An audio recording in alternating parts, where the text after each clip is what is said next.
Hello दोस्तों, नमस्कार। स्वागत है एक बार फिर से आप सभी का अपने प्रिय चैनल पर। दोस्तों आपको बता दें जो अभी की सबसे बड़ी खबर आ रही है, जहां पर दुनिया पर सबसे बड़ा खतरा आतंकियों को मिल सकते हैं पाकिस्तान के परमाणु हथियार। जी हां दोस्तों, अभी की सबसे बड़ी और ब्रेकिंग न्यूज आ रही है दोस्तों। इसकी बड़ी जानकारी हम आपको देने वाले हैं, साथ ही अगली खबर में बताएंगे जहां पर चीन की बड़ी धोखेबाजी अपनी हरकतों से बाज नहीं आ रहा है ड्रैगन। जी हां दोस्तों, पूर्वी लद्दाख के पास अवैध कामों को दे रहा है अंजाम। बताएंगे अब कौन सी नया इंतजाम कर रहा है दोस्तों लद्दाख के पास। साथ ही आपको आगे बताएंगे जहां पर भारतीय सेना को मिले हैं इस नस्ल के शिकारी कुत्ते। जी हां दोस्तों, ओसामा बगदादी का किया था इन्होंने ऐसा हाल। आपको भी बताएंगे दोस्तों इनकी खासियत और भारतीय सेनाओं की कितनी ताकत बढ़ी है इनको लेकर दोस्तों, इसकी बड़ी जानकारी आपको देंगे। साथ ही बताएंगे जहां पर त्रिपुरा म्युनिसिपल इलेक्शन रिजल्ट को लेकर भी भाजपा की बड़ी जीत। जी हां दोस्तों, 334 में से 329 सीटें जीती हैं। आपको बताएंगे तेलिया मुहरा में धारा 144 क्यों लगा दिया गया है दोस्तों। साथ ही बताएंगे जहां सीएम योगी का बड़ा ही तीखा वार, कहा क्या कांग्रेस बहन जी या बबुआ बनवा पाते राम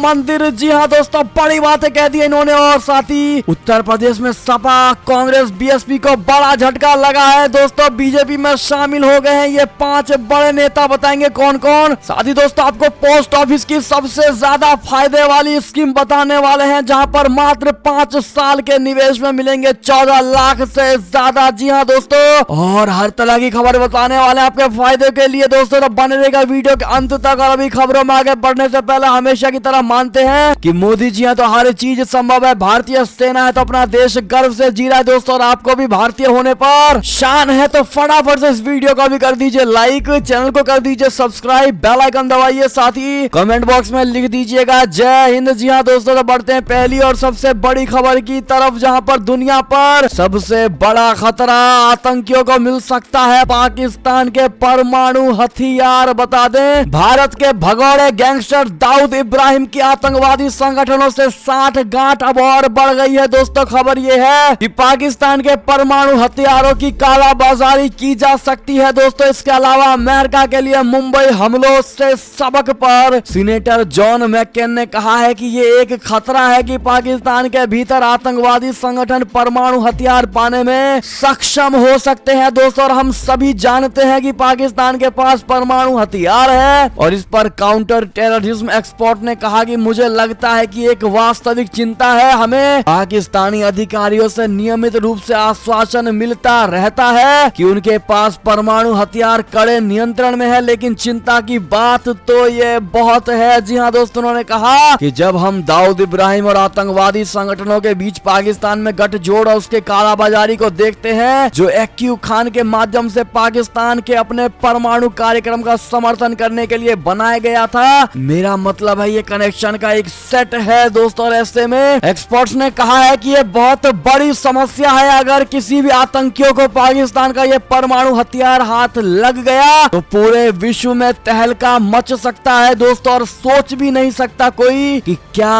होगा परिणाम। ऐसे में दोस्तों ये बहुत ही चिंता का विषय है, इसको हल्के में नहीं लेना है दोस्तों। ये ब्रेकिंग और बड़ी खबर थी, इसीलिए हमने आपको सबसे पहले बताया। आपकी क्या राय होगी इस पर बताइएगा जरूर। अगली खबर की बात करें, जहां चीन की बड़ी धोखेबाजी, जहां अपनी हरकतों से बाज नहीं आ रहा है ड्रैगन। पूर्वी लद्दाख के पास अवैध कामों को दे रहा है अंजाम। बता दे ठंड का मौसम जैसे जैसे नजदीक आता जा रहा है, वैसे वैसे चीन अपने अवैध कामों को अंजाम देने के लिए एक बार फिर से सक्रिय हो गया है दोस्तों। सूत्रों के अनुसार चीनी सेना पीपुल्स लिबरेशन आर्मी ने पूर्वी लद्दाख के पास अपनी मौजूदगी को एक बार फिर से बढ़ा दी है दोस्तों। सूत्रों ने बताया कि चीनी सेना ने पूर्वी लद्दाख के पास अवैध रूप से हाईवे का निर्माण शुरू कर दिया है, और इतना ही नहीं, चीनी सेना ने नई बस्तियों के निर्माण के साथ मिसाइल रेजिमेंट सहित भारी हथियारों की भी तैनाती कर डाली है। हालांकि इससे पहले दोनों देशों के बीच हाल ही में हुई बातचीत के दौरान भारतीय पक्ष ने पूर्वी लद्दाख क्षेत्र के आसपास चीनी सैनिकों द्वारा किए जा रहे निर्माण पर चिंता व्यक्त की थी। आपको बता दें दोस्तों, सूत्रों ने कहा है कि भारतीय सैन्य बुनियादी ढांचे को अपग्रेड करना बहुत महत्वपूर्ण है, क्योंकि चीनी सेना काशगर, गरगुनसा और होतान में मुख्य ठिकानों के अलावा राजमार्गों को चौड़ा कर रही है और नई हवाई पट्टी का निर्माण कर रही है। दोस्तों सूत्रों ने यह भी बताया है कि चीनी सेना द्वारा एक बड़ा चौड़ा मार्ग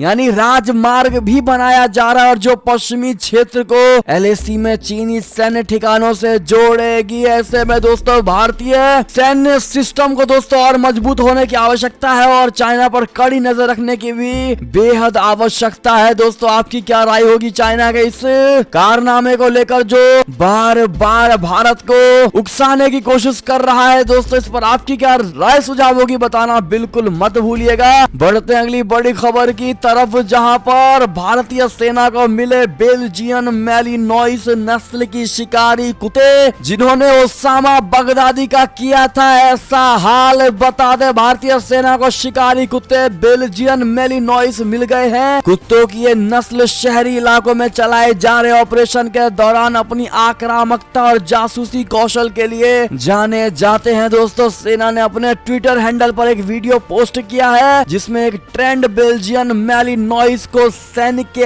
आदेश पर तेजी से एक तालाब को पार करते देखा जा सकता है और सेना ने अपने ट्विटर हैंडल पर लिखा कि इस नस्ल को तेजी, फुर्ती, सहनशीलता, काटने की क्षमता, बुद्धिमत्ता और ट्रेनिंग ग्रहण करने की काबिलियत के लिए जाना जाता है। दोस्तों ऐसे में इन कुत्तों को इतना ज्यादा लोकप्रिय क्यों माना जाता है? दोस्तों आपको बता दें कि अमेरिकी सेना इन कुत्तों का इस्तेमाल कर दुश्मन को खत्म करने के अपने दो सबसे बड़े ऑपरेशन को अंजाम दे चुकी है, जिनमें से एक ऑपरेशन ओसामा बिन लादेन का एबटाबाद में मार गिराने का था दोस्तों और दूसरा सीरिया में 2019 में आईएस के सरगना अबू बकर अल बगदादी को खत्म करने के ऑपरेशन में इन्हीं बेल्जियन मैलिनोइस ने ही बड़ी भूमिका निभाई थी। ऐसे में दोस्तों भारत के सेनाओं को ये बेल्जियन मैलिनोइस नस्ल के शिकारी कुत्ते मिलने को लेकर कांग्रेचुलेशन जरूर कह दीजिएगा दोस्तों, उनकी मुश्किलें और भी कम हो जाएंगी। बात करें अगली खबर की जहां पर पिछले महीने जम्मू कश्मीर में आम लोगों की हत्या में शामिल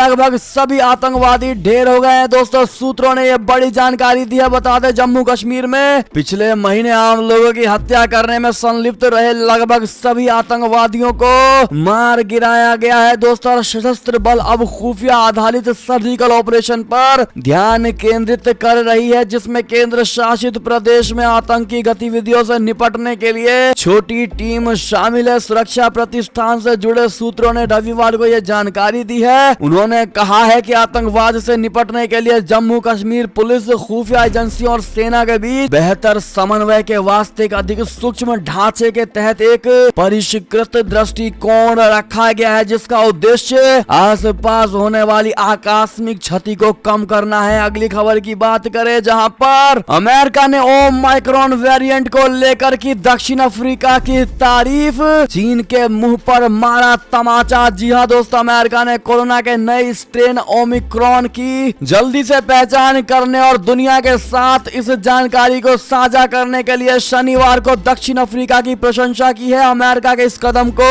परोक्ष तौर पर चीन के लिए एक तमाचा माना जा रहा है दोस्तों, क्योंकि चीन ने कोरोना वायरस के शुरुआत की न केवल खबर छुपाई बल्कि दुनिया को उसकी सही जानकारी भी नहीं दी। जी हाँ दोस्तों अमेरिकी विदेश विभाग ने कहा है कि विदेश मंत्री एंटनी ब्लिंकन ने दक्षिण अफ्रीका के अंतर्राष्ट्रीय संबंधों और सहयोग मंत्री नलेदी पंडोर के साथ बात की और अफ्रीका में लोगों को कोविड-19 के खिलाफ टीकाकरण में सहयोग देने पर चर्चा की है। और विदेश विभाग से जारी एक वक्तव्य में कहा गया है कि विदेश मंत्री ब्लिंकन ने दक्षिण अफ्रीका में ओमिक्रॉन वेरिएंट की त्वरित पहचान करने के लिए वैज्ञानिकों और उसे पारदर्शी तरीके से दुनिया के सामने लाने पर दक्षिण अफ्रीकी सरकार की प्रशंसा की और कहा है कि ये दुनिया के लिए एक मॉडल। अगर आप भी मानते हैं दोस्तों कि अमेरिका ने बिल्कुल सही कदम उठाया है साउथ अफ्रीका को और टेंशन में ना डाल करके, प्रेशर में ना डाल करके उसके इस नए वेरिएंट की खोज को पॉजिटिव वे में लिया है दोस्तों, जो कि बहुत अच्छा है जिससे साउथ अफ्रीका भी टेंशन फ्री हो गया है दोस्तों। अगर यही एक तरीका भी होना चाहिए अन्य देशों का एक देश को सपोर्ट करने के लिए तो आप भी अपनी बात जरूर कहिएगा और अमेरिका का हम समर्थन करते हैं इस मुद्दे पर कहना मत भूलिएगा दोस्तों। बढ़ते हैं अगली बड़ी खबर की तरफ, लेकिन जिन भाइयों और बहनों ने अभी तक वीडियो को लाइक नहीं किया आपसे रिक्वेस्ट है दोस्तों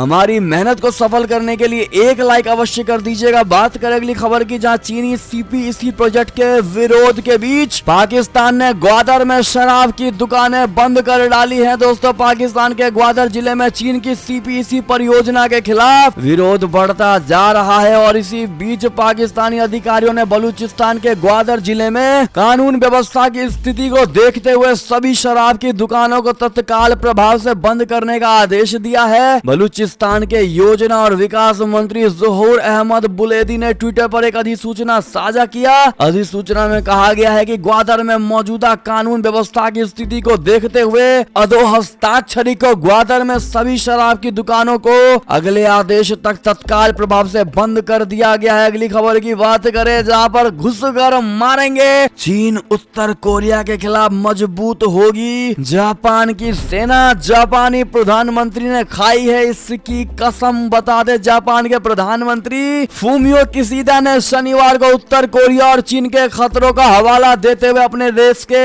रक्षा क्षमताओं को मजबूत करने की कसम खाई है। दोस्तों, Japan ground self defence force के कैंप असाला में 800 सैनिकों के सामने किशिदा ने कहा कि जापान के आसपास के सुरक्षा हालात तेजी से बदल रहे हैं। उन्होंने कहा कि रक्षा क्षमता को मजबूत करने के लिए हम दुश्मन के बेस पर हमला करने की क्षमता जैसे विकल्पों से इनकार नहीं करेंगे। जी हाँ दोस्तों, अगली खबर की बात करें जहां पर 50 से ज्यादा आतंकी ग्रुप बच्चों की धड़ल्ले से कर रही है भर्ती। रिपोर्ट में बड़ा दावा किया गया है जहां 15 देशों में चल रहा ये घिनौना खेल दरअसल हिंसा और उग्रवाद से प्रभावित देशों में युवाओं का शोषण बढ़ता ही जा रहा है। आतंकवादी इन युवाओं का शोषण कर रहे हैं दोस्तों। हालांकि ये किसी भी आतंकवादी संगठन के लिए एक युद्ध अपराध की तरह ही है, लेकिन बावजूद इसके ये संगठन 15 साल से कम बच्चों की धड़ल्ले से भर्ती कर रहे हैं। दोस्तों, अगली खबर की बात करें जहां पर आदत से बाज नहीं आ रहा तालिबान, पुलिस चेक पॉइंट पर ना रुकने को लेकर युवा डॉक्टर की ले ली जान। जी हाँ दोस्तों, दुनिया से खुद के साथ नरमी बरतने की अपील करने वाला तालिबान अपने ही नागरिकों के साथ कितना क्रूर है, इसका अंदाजा इस बात से ही लगा सकते हैं कि चेक पॉइंट पर ना रुकने की वजह से तालिबानियों ने एक 33 वर्षीय डॉक्टर की जान ले ली। जी हाँ दोस्तों, बात करें अगली खबर की जहां पर सीए पर पाकिस्तान को अदनान सामी की दो टुक कहा, भारत के मामलों में नाक ना घुसाए पाकिस्तान। बता दे पॉपुलर सिंगर और म्यूजिक कंपोजर अदनान सामी ने पिछले दिनों राष्ट्रपति रामनाथ कोविंद के हाथों पद्मश्री सम्मान लिया था। एक बड़ा पाकिस्तानी तबका अदनान सामी के खिलाफ है क्योंकि उन्होंने अपनी पाकिस्तानी नागरिकता छोड़ भारतीय नागरिकता ले ली है और पाकिस्तान के लोग सोशल मीडिया पर अक्सर अदनान को ट्रोल करते रहते हैं। और अब पद्मश्री अवार्ड मिलने के बाद एक बार फिर से अदनान पाकिस्तानी ट्रोल्स के निशाने पर आ गए हैं दोस्तों। और उन्हीं ट्रोलर्स को जवाब देते हुए उन्होंने कहा कि मेरे आसपास के लोगों का सीएए से कोई लेना देना नहीं है, मुझे मिली नागरिकता का भी इस कानून से कोई लेना देना नहीं है। इस मुद्दे पर आगे बात करते हुए अदनान ने कहा, दरअसल मैंने पाकिस्तानी लोगों को कहा था कि उनका इस मामले से कोई लेना देना नहीं है, ये भारत का अंदरूनी मामला है और उन्हें अपनी नाक इससे बाहर रखनी चाहिए। जी हाँ दोस्तों, अदनान के बात को आप किस नजरिए से देखते हैं दोस्तों? क्या इन्होंने सही कहा या गलत? जवाब आप लोग कमेंट में जरूर दीजिएगा दोस्तों, आपकी क्या राय होगी। चलते अगली खबर की तरफ जहां पर बांग्लादेश में 7 करोड़ से ज्यादा की फर्जी भारतीय करेंसी बरामद कर ली गई है दोस्तों। पाकिस्तान से छपकर आए थे ये जाली नोट। बांग्लादेश की पुलिस ने 7 करोड़ रुपए से ज्यादा की फर्जी भारतीय करेंसी बरामद की है दोस्तों। ये नोट पाकिस्तान में बनाए गए थे। अगली खबर की ओर चले जहां पर पाकिस्तान की हिंदू महिला सोनारी बागड़ी जिन्होंने मंदिर को ही स्कूल बना दिया। बता दे पाकिस्तान के हैदराबाद के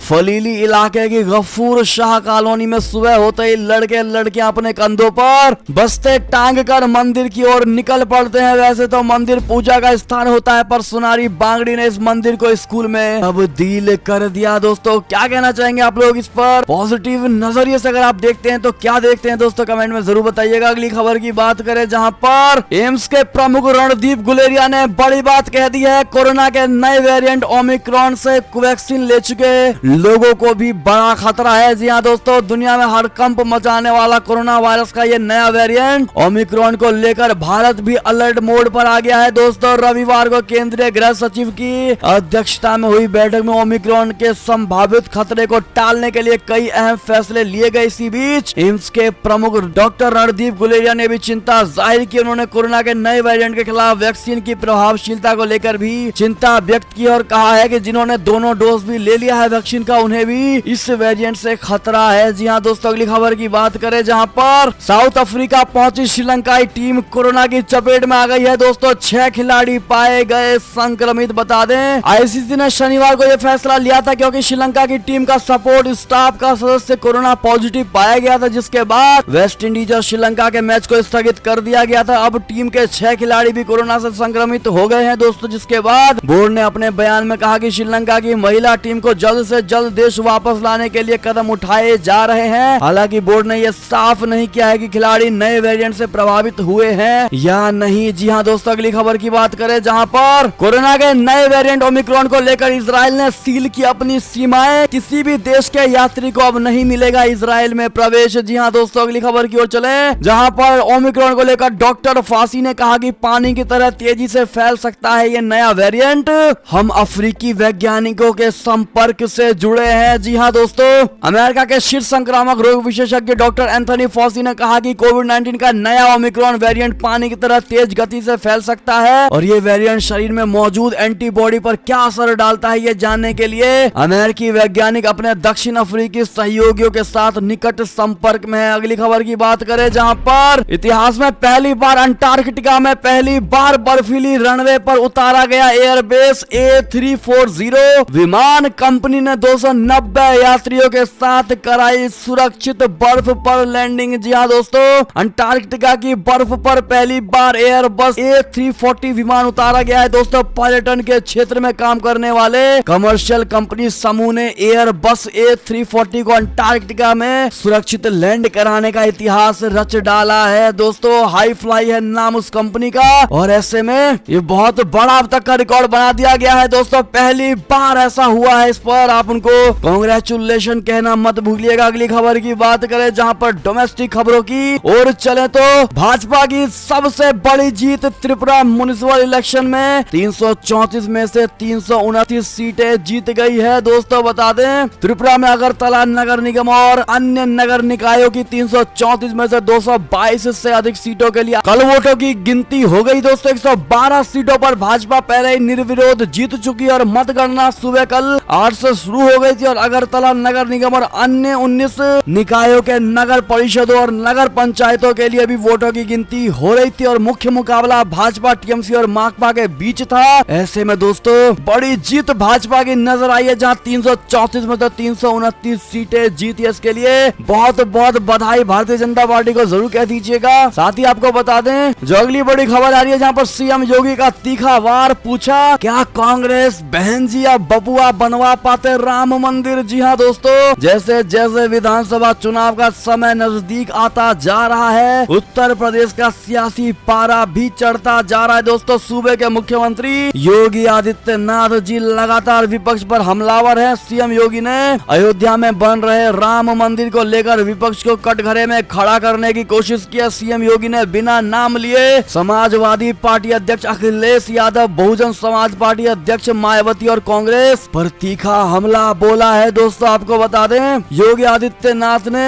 सपा प्रमुख अखिलेश यादव को बबुआ तो मायावती को बहन जी कहकर संबोधित किया। योगी जी ने सपा बसपा कांग्रेस पर निशाना साधते हुए कहा कि श्री अयोध्या जी में भगवान श्री राम का भव्य मंदिर बन रहा है, क्या यह मंदिर कांग्रेस बहन जी या बबुआ जी कभी बनवा पाते? उनकी हिम्मत ही नहीं थी। आज भी ये जब कभी मंदिर में जाते हैं तब 10 बार सोचते हैं कि जाएं कि ना जाए। यानी बुरी तरीके से योगी जी ने घेरा है दोस्तों विपक्ष को और आप उनका ये ट्वीट भी देख पा रहे होंगे। ऐसे में इनकी बात का आप समर्थन करते हैं हाँ या ना में जवाब जरूर दीजिएगा दोस्तों और वीडियो लाइक करना मत भूलेगा। आपसे बार बार रिक्वेस्ट है। अगली खबर की बात करें जहां पर उत्तर प्रदेश में सपा कांग्रेस बीएसपी को बड़ा झटका, बीजेपी में शामिल हो गए ये 5 बड़े नेता। आपको बता दें दोस्तों उत्तर प्रदेश विधानसभा चुनाव से पहले भारतीय जनता पार्टी ने समाजवादी पार्टी, बहुजन समाज पार्टी और कांग्रेस को तगड़ा झटका दिया है। इन तीनों ही पार्टियों के 4 बड़े नेता और एक रिटायर्ड आईएएस अधिकारी कल बीजेपी में शामिल हो गए। बता दें पूर्व मंत्री जय नारायण तिवारी, पूर्व मंत्री विजय मिश्रा, बीएसपी के मनोज दिवाकर, पूर्व विधायक राम शिरोमणि शुक्ला और रिटायर्ड आईएएस बीजेपी में शामिल हो गए हैं। जी हाँ दोस्तों, ऐसे में यूपी की राजधानी लखनऊ में बीजेपी के प्रदेश अध्यक्ष अध्यक्ष स्वतंत्र देव सिंह ने इन्हें बीजेपी की सदस्यता दिलाई। ऐसे में बीजेपी में आने के लिए दोस्तों क्या आप इनका वेलकम करेंगे? हाँ या ना में जवाब जरूर दीजिएगा। अगली खबर की ओर चले, जहां पर यूपी से बड़ी अटकलों के बीच एक खबर आ रही है, जहां पर आजम खान से सीतापुर जेल में मिलने पहुंचे शिवपाल यादव। चर्चाओं का बाजार हो गया गरम। बता दे करीब 2.25 साल से सीतापुर की जेल में बंद आजम खान से मिलने के लिए रविवार को प्रगतिशील समाजवादी पार्टी के अध्यक्ष शिवपाल यादव पहुंचे। यूपी चुनाव को देखते हुए शिवपाल और आजम खान की मुलाकात को काफी अहम माना जा रहा है। दोस्तों आपको क्या लगता है, क्या कहीं ना कहीं इनकी साठगांठ होने वाली है? दोस्तों हाँ या ना में जवाब जरूर दीजिएगा। अगली खबर की ओर चले, जहां पर सपा को लेकर ही खबर आ रही है, जहां भीम आर्मी चीफ चंद्रशेखर आजाद अखिलेश यादव से मिलने पहुंचे, जहां पर एसपी की साइकिल पर सवार होने की अटकलें तेज हो गई हैं। दोस्तों क्या लगता है आपको, भीम आर्मी चीफ या कोई भी अगर सपा में शामिल होता है, दोस्तों गठबंधन होता है, तो क्या बीजेपी को हरा पाएंगी? दोस्तों ये विपक्ष की पार्टियां, क्या है जनता की राय, क्या है आपकी राय? दोस्तों कमेंट में जरूर बताइएगा। देखते हैं क्या कहती है हमारी भारत की प्रिय जनता। साथ ही अगली खबर की बात करें, जहां पर मस्जिद में कृष्ण की मूर्ति स्थापित करने की महासभा की धमकी के बाद मथुरा में धारा 144 लागू कर दिया गया है। दोस्तों यूपी के मथुरा में अखिल भारत हिंदू महासभा की घोषणा के बाद सीआरपीसी की धारा 144 के तहत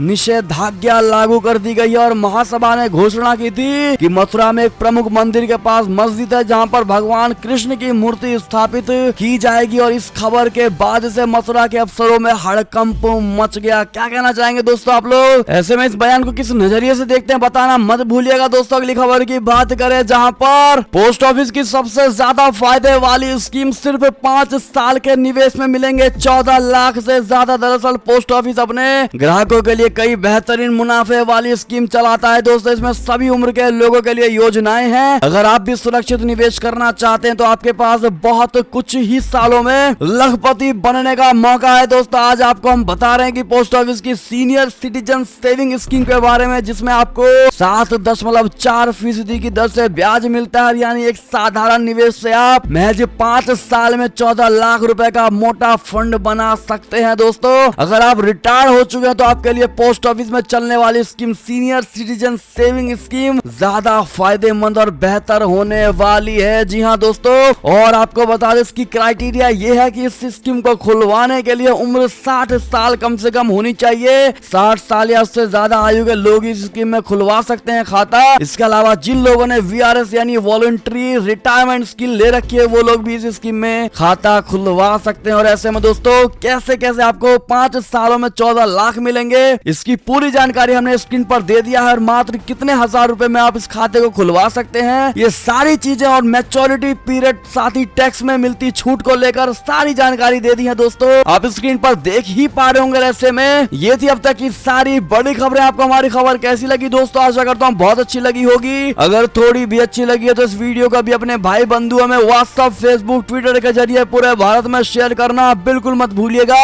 और अभी कर दीजिए इस वीडियो को लाइक, चैनल को कर दीजिए सब्सक्राइब, बेल आइकन दबाइए, साथ ही कमेंट बॉक्स में लिख दीजिएगा जय हिंद जय भारत। तो मिलते हैं आपसे अगली बड़ी खबर में दोस्तों, तब तक के लिए अपना ख्याल रखिएगा। बहुत बहुत धन्यवाद साथ देने के लिए, साथ बने रहने के लिए। और खबरों का सिलसिला हमारे चैनल पर जारी है दोस्तों हमेशा, तो कृपया करके हमारे चैनल के साथ जरूर बने रहिएगा। बहुत बहुत धन्यवाद। जय हिंद जय भारत, वंदे मातरम।